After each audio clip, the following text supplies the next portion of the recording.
गुरुर्ब्रह्मा गुरुर्विष्णू गुरुर्देवो महेश्वरा गुरु साक्षात् परब्रह्म तस्मै श्री गुरवे नमः। मी माझे मावळो सर्व तू तुझे भोवता मी तू पण जगन्नाथा ओ एकची तत्वता देव भक्त असे द्वैत अद्वयत्व न खंडिता दाखवी देव देवेशा प्रार्थना ही तुला आता। सद्गुरुनाथ महाराज की जय। परीघ स्वातंत्र्य म्हटलं की काहीतरी एकदम मोकाट सुटलेली गोष्ट आपल्याला वाटत असते। हे तसं आहे खरं तर, परंतु परीघ हा जो विषय आहे हा मानवी जीवनातला विषय आहे। म्हणून प्रत्येकाला जन्मापासून ते मरणापर्यंत आणि मेल्यानंतरही मृत्यू पावल्यानंतरही ज्या ज्या विविध परीघातून जगावं लागतं त्या प्रत्येक परीघाचा मर्यादित स्वरूपातल्या कर्म जाणीवांच्या स्वातंत्र्याला आपण स्वातंत्र्य असं संबोधित असतो। म्हणून याच्यामध्ये जन्म झाल्यानंतर आपल्या ज्या पाळण्यातल्या स्वातंत्र्याच्या कल्पना आहेत ते आपलं जग असतं। पण पाळण्यातल्या स्वातंत्र्याच्या कल्पनेतल्या परिघेमध्ये आपण कसेही धुडगूस घालत असतो, तर आपल्याला काही कळतही नसतं। काही कळत नसणं, अज्ञान, याचाही उपभोग घेण्याचं स्वातंत्र्य त्या काळात आपल्याला दिलेलं असतं। लक्षात ठेवा, ते एरवीला मिळत नाही। मग तिथं तुम्ही काहीही करा। लक्षात, त्याच्यानंतर मग थोडं थोडं पुढे एक वयोगटाच्या पुढच्या फेरीमध्ये जेव्हा येतो तेव्हा आपल्याला लहानपणचे एक स्वातंत्र्याचा परीघ मिळतो आणि त्या परीघामध्ये आपल्याला जे काही करता येईल तेच करावं लागतं।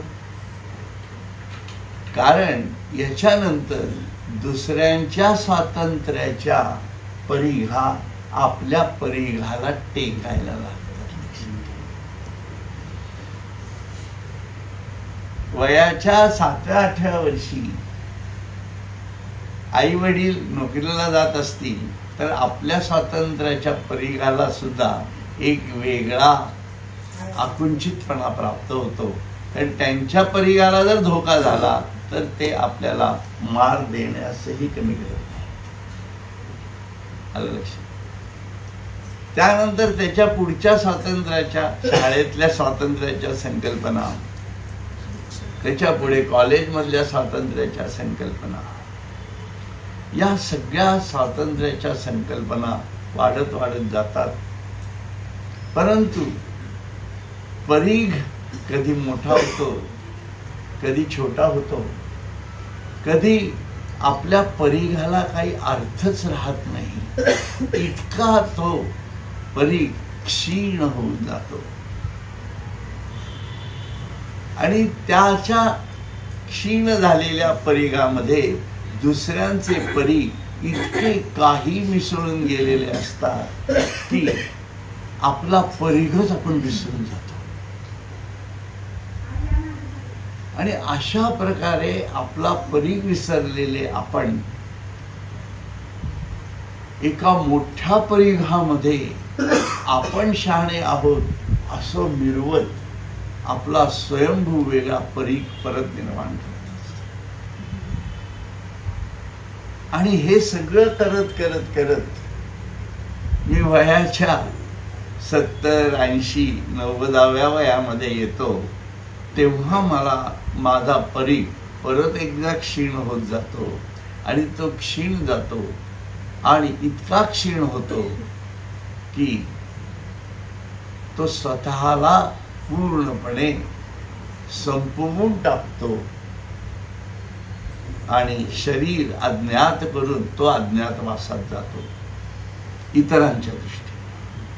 त्याच्या अज्ञातवासातला परीघ हा 14 भुवनांच्या झाडीवेतला परीघ तयार होतो. तो जीवात्म्याचा परीघ होतो. म्हणून हे परीघातलं जीवन आहे आणि हे परीघातलं स्वातंत्र्य आहे.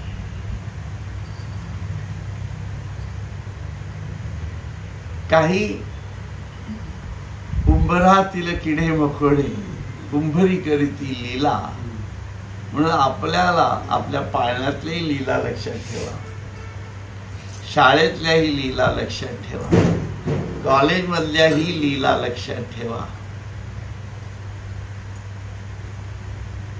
कुटुंबातल्या आता अनेक केलेल्या लीला की ज्याच्यातनं आपली पोरं बाळं जन्माला आली आणि त्यांनी पुढे दाखवलेल्या लीला, या सगळ्या लीलाच आहेत. लक्षात ठेवा, या आपल्या अज्ञानजन्य जाणीवेतल्या लीला संपवताना मग शेवटी आपण केलेली आपल्या जीवनाची लीला जीवात्मा म्हणून बघावं लागतं, ज्याला भूत असं म्हटलं जातं. लक्षात आहे. आता हे स्वातंत्र्य म्हणायचं का पारतंत्र्य म्हणायचं,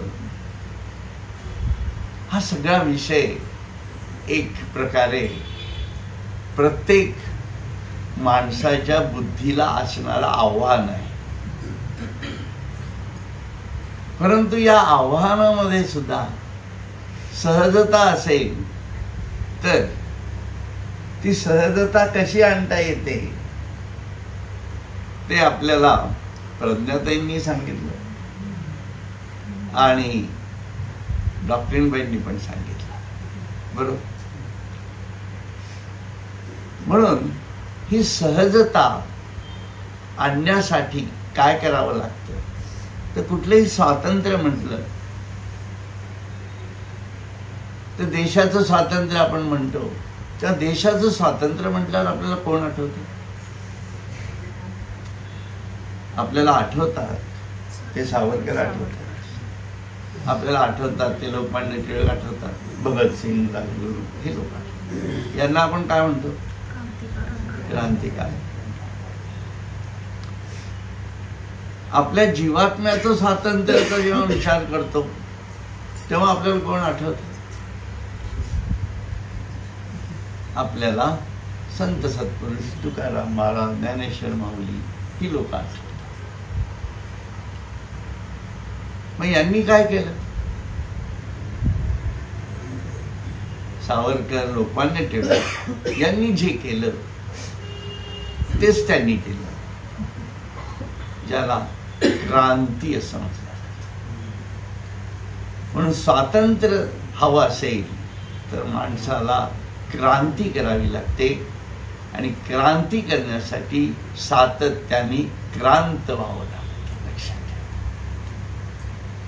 म्हणून स्वतःला क्रांत करायचं आणि आपल्यावरती आलेली सर्व संक्रांत बाजूला सारायची, असा क्रांतीवीर होणं, त्यांना संत असं म्हटलं जातं. संतांनी वेगळं काही केलं नाही, क्रांती केली. देशाच्या सख्यत्वासाठी कराव्या जीवलगांच्या तुटी, सर्वस्व अर्पावे शेवटी प्राण तोही त्यागावा. हे देशाच्या स्वातंत्र्याच्या भूमिका, त्याच देवाच्या सख्यत्वासाठी कराव्या जीवलगांच्या तुटी, सर्वस्व अर्पावे शेवटी, प्राण तोही त्यागा. म्हणून आपल्याला कशाचं सख्यत्व करायचं आहे त्याच्यावर आपल्यातला क्रांतिकारक जागा होत असतो. म्हणून क्रांतिकारकाचं जागरण हे त्याच्या ध्येयाच्या भूमिकेवर अवलंबून आहे. जिथं ध्येयच सगळी संपलेली असते तिथं क्रांतीचा उद्घोष होऊ शकत नाही. म्हणून माणसाने आपल्या जीवनात कधीच रिटायर्ड व्हायचं नसतं. Though you are tired, you should not get retired.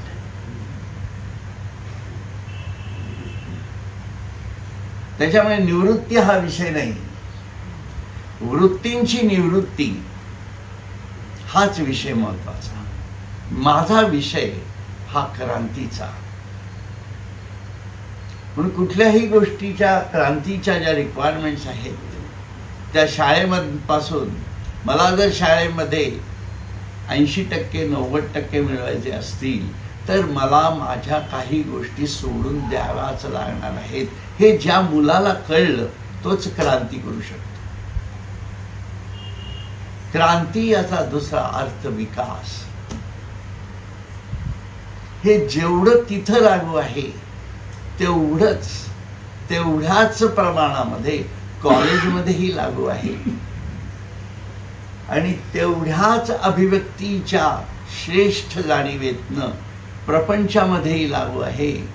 आणि प्रपंच संपल्यानंतर निवृत्तीच्या भूमिकेमधल्या, व्यावहारिक निवृत्तीच्या भूमिकेमध्ये पण तेवढ्याच तडफेचा निश्चयात्मक बुद्धीच्या क्रांत भूमिकेची गरज आहे. म्हणून प्रत्येकाने आपल्या जीवनामधलं व्यासपीठ जे आहे, आपल्या मनबुद्धीच्या जाणीवेतलं व्यासपीठ हे कायम उच्च आसनस्थ करत जावं लागतं.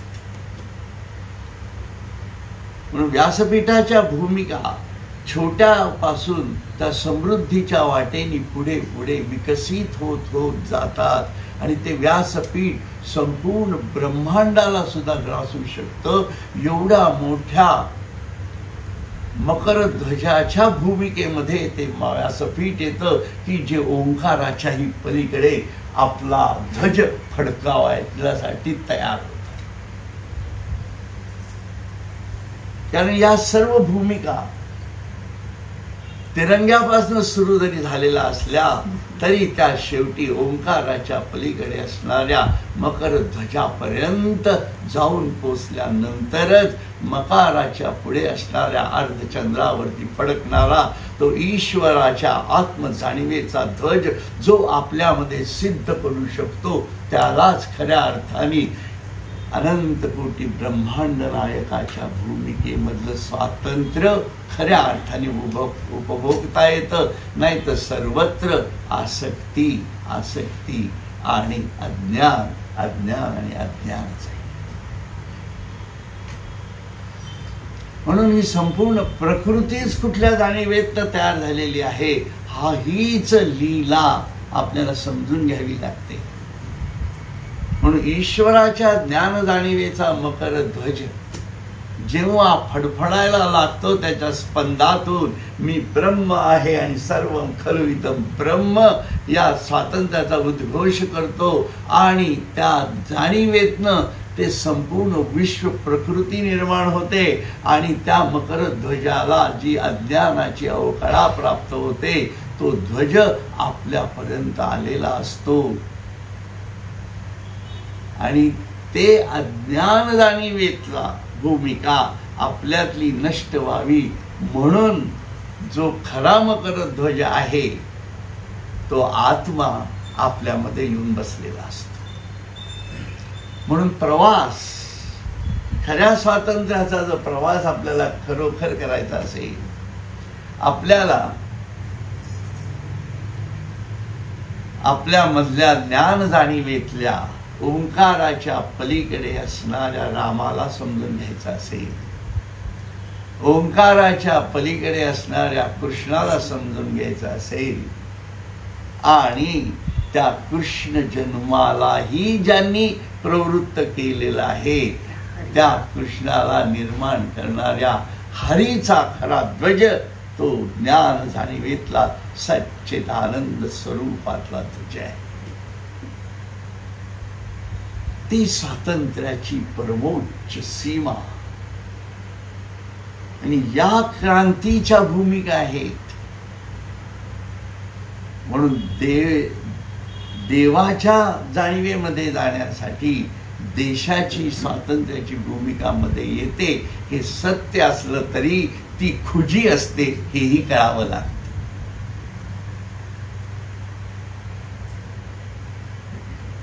त्याचा अर्थ त्याचं महत्व कमी झालं असं अजिबात नाही, समजायचं कारण नाही. कारण तिथं कळतं माणसाला की स्वतःचा त्याग म्हणजे काय असतो.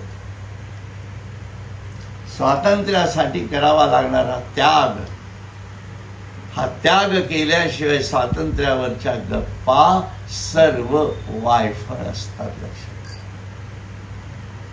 म्हणून ज्या ज्या ठिकाणी त्याग नाही आणि स्वातंत्र्याबद्दल बोलल्या जातं तिथं सर्व पारतंत्रच असतं. त्यामुळे या ज्या सगळ्या परिघाच्या भूमिका आहेत या क्रांतीशिवाय घडणार. आपल्याला जी क्रांती करायची आहे ती आपल्यामधल्या कृष्णाला म्हणजेच आपल्यामध्ये कृष्ण जाणीवेमधल्या असणाऱ्या अज्ञानाला घालवल्याशिवाय कृष्ण जन्म होणार नाही. म्हणून ही संपूर्ण माया जरूर आहे. म्हणून ही माया नदी म्हटल्या गेलेली आहे. त्याला घाबरण्यासारखं काही नाही. पण या माया नदीच्या बाजूला कुठल्याही ऐल तीरावर किंवा पैल तीरावर कुठल्याही तीरावर तुम्ही असा लक्षात घ्या, परंतु दोन्ही बाजूला घाट बांधलेला आहे. आणि हा घाट थेट विश्वनिर्मितीच्या जाणीवेमधला पहिला घाट ज्यांनी बांधला तो ब्रह्मदेवाने बांधलाय. लक्षात ठेवा. म्हणून या भूतलावर पहिलं संतत्व जर अवतीर्ण झालं असेल तर ते ब्रह्मदेवाच्या जाणीवेत संतत्व अवतीर्ण झालेलं आहे.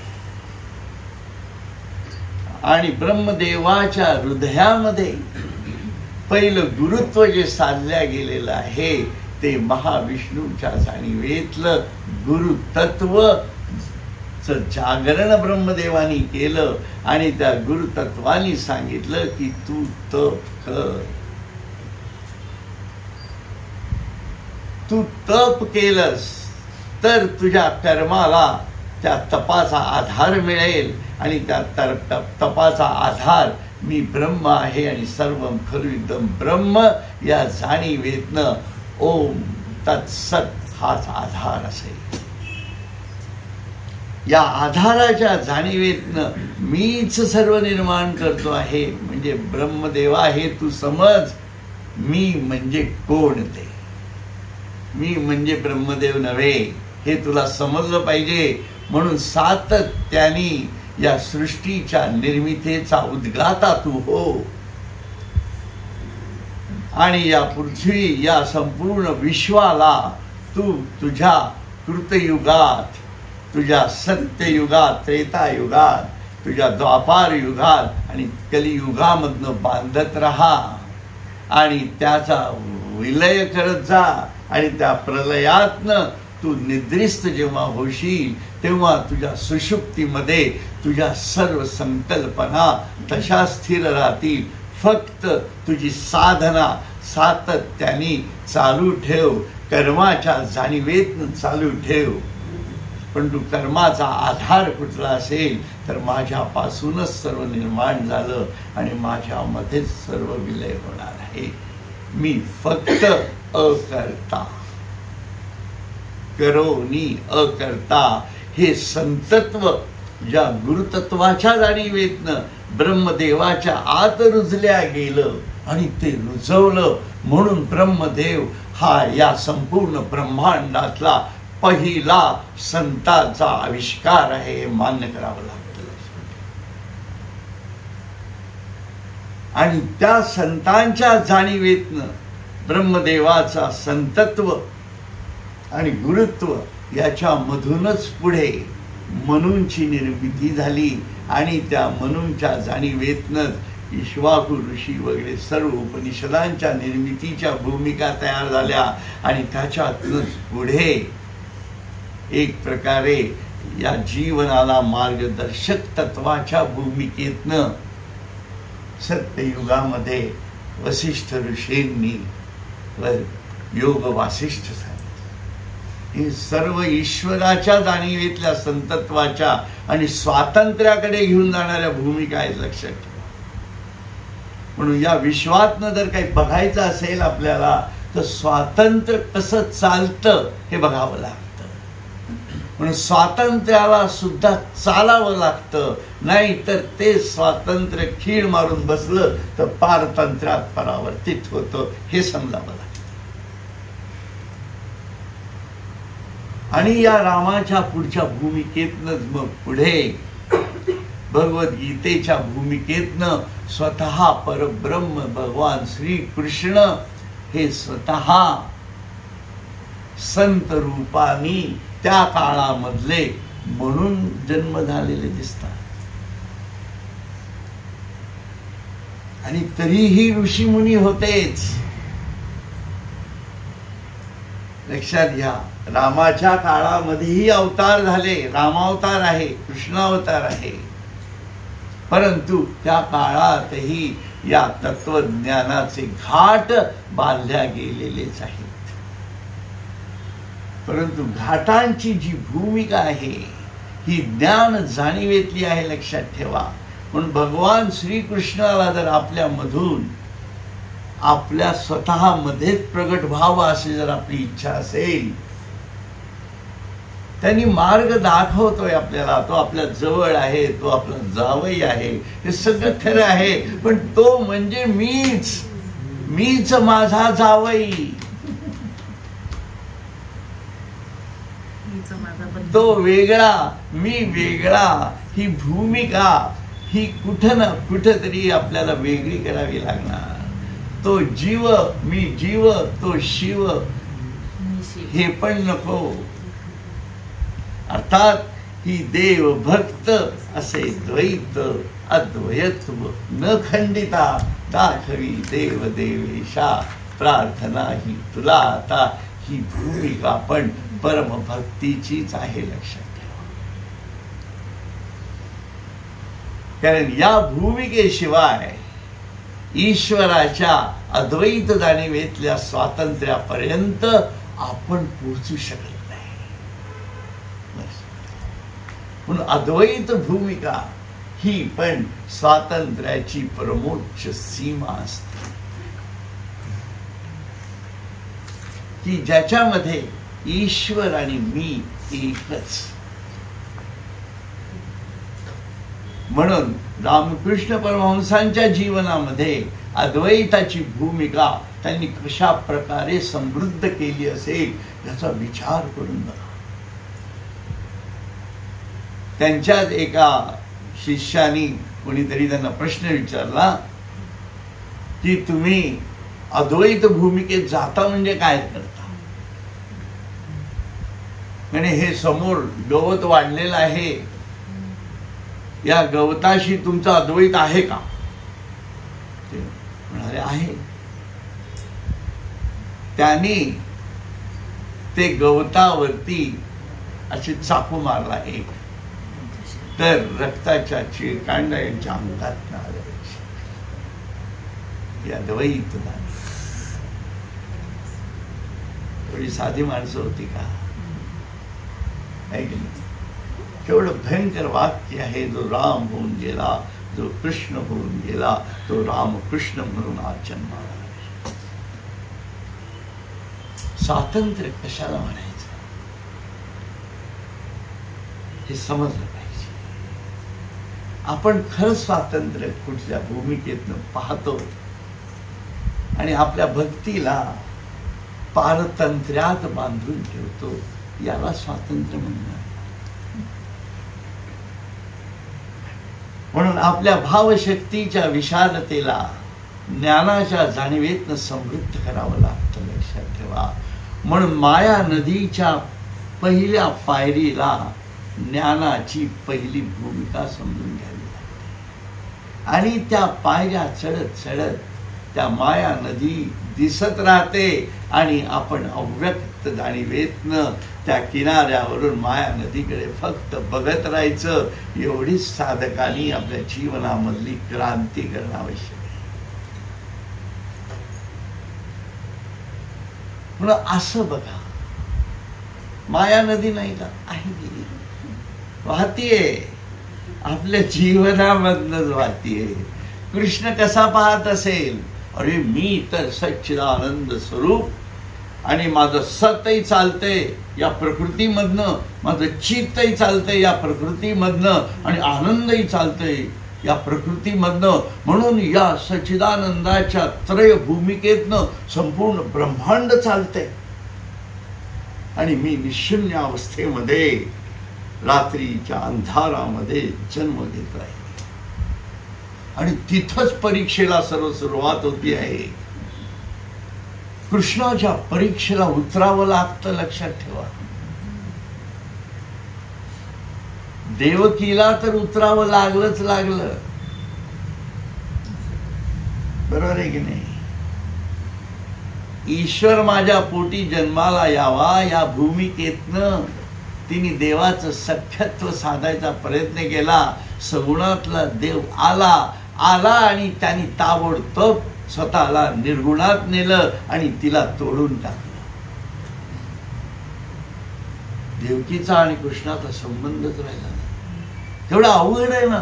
तुम्हीच विचार करा की आपल्या पोटी जन्माला आलेलं पोरग ताबडतोब काढून ते घेऊन जायचं. त्या नर्सेस घेऊन जातात तरी माझं पोरग मला मिळालं की नाही बघतात. हे केवढं आहे भयंकर गणित. कृष्ण जन्म इतका साधा नाही आहे, लक्षात ठेवा. म्हणून आपणच कृष्ण व्हा, म्हणजे त्याच्याशी ताटातुटीचा प्रश्नच येत नाही, आहे की नाही. असा विषय संत म्हणतात.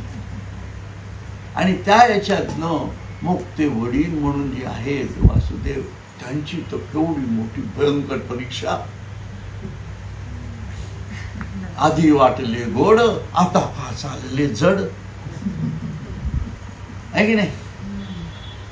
कारण कंसाचा वध करणारा आता यानंतर जन्माला येईल असं दुमदुमून सांगणारी, त्रिभुवनात गर्जना करणारी विश्वमाता होती ती.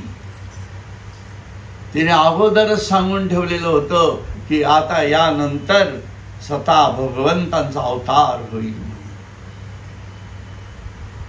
आणि संपूर्ण प्रकृतीने त्याप्रमाणे खालची तयारी करून ठेवलेली होती. आणि जन्मापासून ते थेट व्याधानी बाण मारण्यापर्यंतची संपूर्ण तयारी प्रकृती मातेनी त्यांच्या प्रत्येक जिथे जिथे पाऊल भगवंत ठेवत होते त्या त्या ठिकाणावरती ती प्रकृती माता त्यांना तोलून धरत होती. ही त्यांची निशून्य अवस्था होती, लक्षात. महाशून्यातनं उतरलेलं ते परब्रह्म पेळणं किती अवघड आहे, लक्षात घ्या. तरी टोपलीत बसलं, अरे काय किती सुंदर आहे की नाही. कोणासाठी बसलं, आपल्यासाठी बसलं ना, आहे की नाही. म्हणजे परब्रह्म टोपलीत मावणार होतं का, पण बसलं. म्हणून देवाच्या सख्यत्वासाठी म्हटलं, पण आपल्या भक्तांच्या सख्यत्वासाठी सुद्धा तो जीवलगांच्या तुटी करून येतोच येतो, लक्षात ठेवा. मग स्वतःच्या आई वडिलांची तुटी केली आणि परमभक्त असणाऱ्या अर्जुनाच्या जाणीवांना सिद्ध करण्यासाठी म्हणून आपल्या कृतकार्याच्या अभिव्यक्तीला, धर्म संस्थापनेच्या भूमिकेला सिद्ध करण्यासाठी अर्जुनाचा आधार घेऊन स्वतःवरती अत्यंत निरागस प्रेम करणाऱ्या मित्रांपासून सुद्धा तुटी घेतली, गोपिकांपासून सुद्धा तुटी घेतली, रुक्मिणी, राधा, कृष्ण वगैरे काय जे काय आहेत सर्व, राधा नंतर रुक्मिणी वगैरे वगैरे सर्वांपासून तुटी घेतली. Ram doesn't care. लक्षात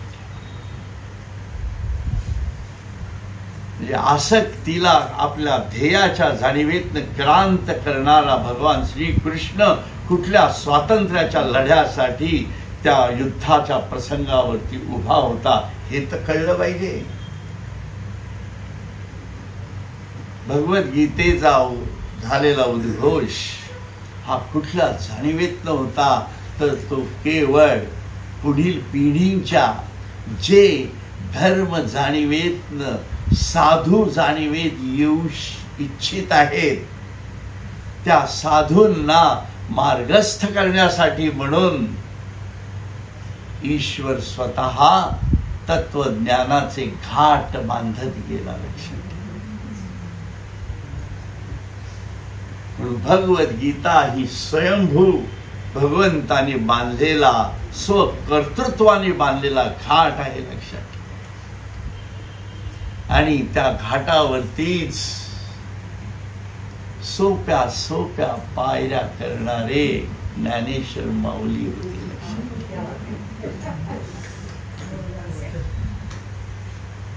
ती त्यांच्या लक्षात आलं की माझी बालक अजून खूपच रेंगाळत आहेत, रांगतायत, एवढ्या उंच पायऱ्या अवघड लागतील. म्हणून त्या पायऱ्यांवर 5-5 इंचाच्या पायऱ्या छोट्या छोट्या टाकल्या आणि घाटाला एक वेगळं मराठीच्या जाणीवेतले आभूषणांनी मढवून टाकलं. किती सुंदर केलं की त्या प्रत्येक पायरीवरती जर तो माणूस चढेल त्या 18 अध्यायांच्या भूमिकेतनं तर त्याच्यात फुलणारी फुलं, कल्पनांचा विलास आणि हृदयाची तळमळ कुठल्या भूमिकेतनं कळेल.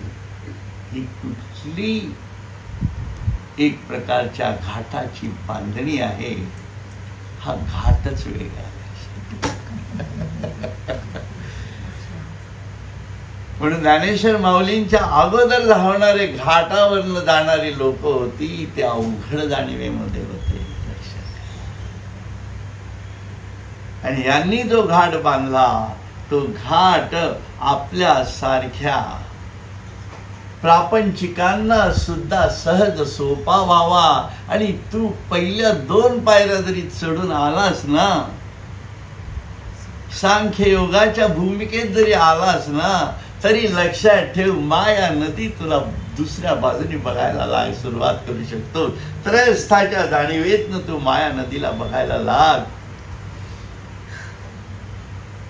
आणि स्वातंत्र्याच्या पायऱ्या 18 जाणीवेतनं चढत जा. क्रांत हो, असा क्रांतिकारक तू हो तुझ्या आयुष्यामध्ये की सर्व परीग सोडू स्वरूपी विश्वरूप देखिले, विश्वरूपी स्वरूप सामावले, स्वरूपा विश्वरूपा आगळे नित्य तत्व. म्हणून त्या नित्य तत्वाच्या जाणीवेतल्या पूर्ण स्वातंत्र्याच्या संकल्पनेमध्ये तू जाऊ शकशील. त्यासाठी काय कर, किती सोपं, मी माझे मावळोसर. किती छान डॉक्टरबाई म्हणतात की त्या पेशंटचं बरं व्हावं म्हणून मी प्रार्थना करून जाते. अहो मी माझे मावळो सर्व. का कृष्ण येणार नाही? कृष्ण येणार आणि तोच सर्व करून जाणार. आपण निवांत. उलट हे प्रोफेशन्स इतके चांगलेत ना, डॉक्टर्सचे किंवा शिक्षकांचे की त्याच्यामध्ये ईश्वराला येणं इतकं सोपं जातं, काहीच करावं लागत नाही. आणि त्या याच्यामध्ये एक तुम्हाला कलकत्त्याच्या एका डॉक्टरांची कथा सांगतो, सहज लक्षात आली म्हणून. ते एक मोठं हार्ट सर्जरीचं ऑपरेशन होतं आणि त्या हार्ट सर्जरी म्हणजे आता ती याच्यात आलेली, तुमच्या टाइम्स ऑफ इंडियामध्ये आलेली घटना आहे म्हणून मी सांगतो. हार्ट सर्जन होते ते कलकत्त्याचे मोठे, आणि त्यांना हार्टचं ऑपरेशन होतं आणि इतकं कॉम्प्लेक्स ते झालेलं होतं. काय आता आपल्याला माहित नाही कॉम्प्लेक्सिटी, आपल्याला हार्ट ऑपरेशन म्हणजे कॉम्प्लेक्सच असतं एवढंच माहिती आहे की नाही, पण त्याच्यात अजून काय कॉम्प्लेक्सिटी आपल्याला काय माहिती आहे की नाही. तर त्या कॉम्प्लेक्सिटीमध्ये ते अत्यंत म्हणजे हे झालेले होते, पण ते कृष्ण भक्तच होते. खूप छान आहे, तुमच्यासारख्याने ऐकण्यासारखी स्टोरी आहे. आणि त्या काळामध्ये संस्कार नावाचा विषय खूप मोठा होता ना, आहे की नाही, सहज होता तो. त्यामुळे प्रत्येक जण कामावर जाताना आपण सुद्धा लहानपणापासून असं करतच बाहेर पडलेलो का नाही पडलो, हा संस्कारच नाही का, काही का असे ना, पण जो आपण करतो. आणि तसंच ते होते. आणि ती केस इतकी कॉम्प्लिकेटेड होती आणि त्यांनी सांगितलं की आपण ट्राय करू, परंतु मला सांगता येत नाही, ईश्वर भरोसे. जसं नेहमी डॉक्टर म्हणतात, त्यावेळेला असं लिहून घेण्याची पद्धत नव्हती. डॉक्टर देवासारखे असायचे असं मानलं जायचं बघणाऱ्याची, पण डॉक्टरांकडे देव म्हणून बघावं असं. म्हणजे उद्या कधी काही माझं काही आलं तर माझ्याकडे काही लिहून घेणं, तुम्ही कराल ती पूर्व दिशा, लक्षात काही गरजच नाही ना. हा भावच आपल्याला आता लक्षात असो. तर ते म्हणाले की मी अशी डेटला करतो, पण म्हणे जरा मलाही जरा टेन्शन आहे, डॉक्टर म्हणाले. आणि त्यांच्याबरोबर त्यांचा तो संच असतो सगळा, बरोबर. पण हे डॉक्टर रोज रात्री घरी गेल्यानंतर त्या पेशंटला त्याचे सगळे एक्सरे काढून ठेवायचे, पुस्तकं रेफर करायचे, त्या काळामध्ये जे काय असतील त्यांची ती पुस्तकांना वाचन करायचे. परत ती सगळी टूल्स मग त्या पद्धतीत आहेत की नाही, मग त्याचा हे करायचं वगैरे, असं त्यांचं ते अभ्यास सतत चालायचा. आणि परत सकाळी उठले की चालले वगैरे असं. आणि ज्या दिवशी आता सकाळी साधारण 6-6:30 ऑपरेशनला सुरुवात करतात, पूर्वीपासून पद्धत आहे ती. तर त्यांनी तो दिवस आला त्या याच्यामध्ये, आणि हे डॉक्टर आदल्या दिवशी रात्री तो अभ्यास करत होते की आता उद्या सकाळचा आहे, कृष्णाचा फोटो होताच असा छान. आणि तो अभ्यास करत असताना त्यांना झोप,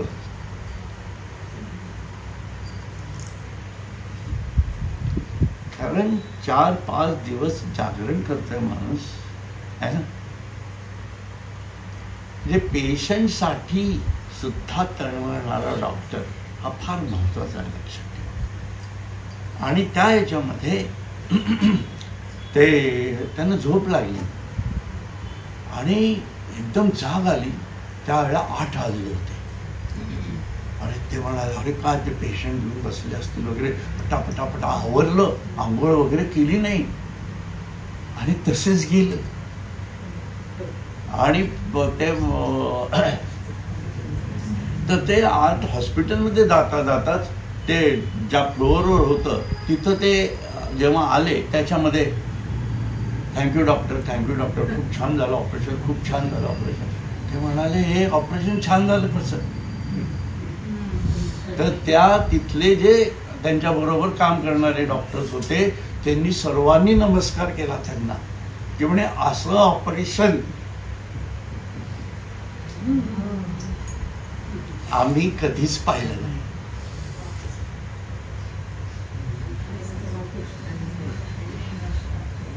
समजून घ्या कृष्ण कसा अभ्यास. आणि ही सत्य घडलेली घटना सांगतोय मी तुम्हाला, म्हणून तो येतो, तो सर्व सोडून देतो.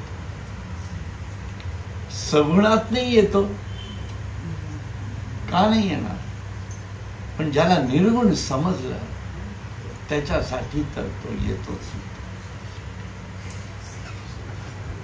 म्हणून भगवान श्रीकृष्णाचं हे अभिनव व्यक्तिमत्व आहे की जे सर्व संतांनी आपल्या हृदयात धरलं, परंतु त्याला निर्गुणात न समजून घेतलं. लक्षात घ्या.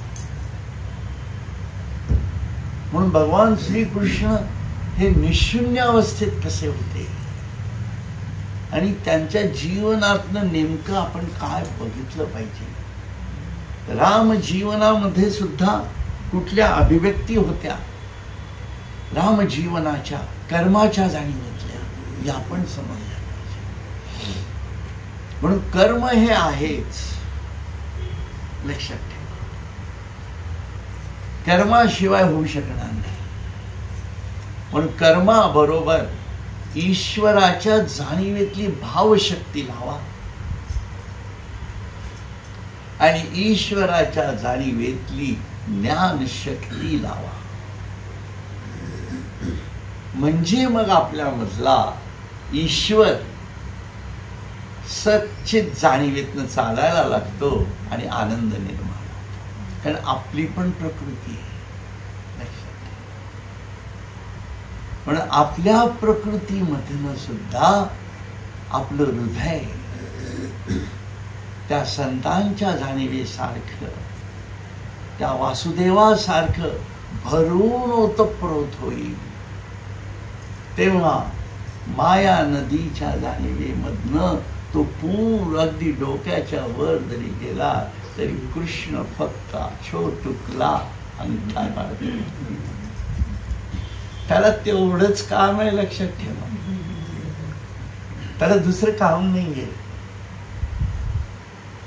कारण तो तर त्या निरागस ज्ञान जाणीवेमध्ये कायम तसाच निजधामात पहुडलेला आहे. म्हणून त्याच्याशी जेव्हा आपलं एकरूपता होते तेव्हा मृत्यूनंतर आपण त्याच्यासारखे छोटुकले निरागस जाणीवेमधले अनंत स्वरूपात पहुडले. म्हणून ते विष्णूचं पहुडणं बघा ब्रह्मांडामध्ये, त्याचा शोध घ्या.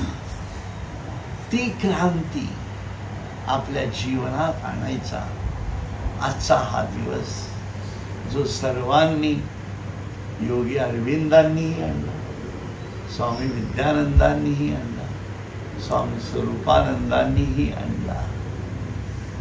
आणि त्यासाठी जी भूमी आपल्याला प्राप्त झालेली आहे ती भारत माता, ही जिच्यावरचं स्पेशल, तिचं काय म्हणतात स्पेशालिटी म्हणून, ती तिच्या प्रत्येक किलोमीटरवरती या संतांच्या ज्ञानाच्या खाणी आहेत.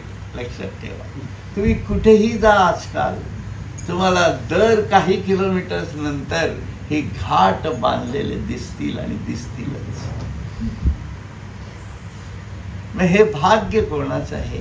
आपलं आहे ना. फक्त या भाग्याला धरून आपण त्या पायऱ्यांवर तर चालत राहा. ज्ञानेश्वरी भगवद्गीतेचा मार्ग सोडू नका. तुम्ही पण तिथंच पोचा, मलाही तुमच्या बरोबर तिथंच घेऊन जा. हरिओम. हरिओम.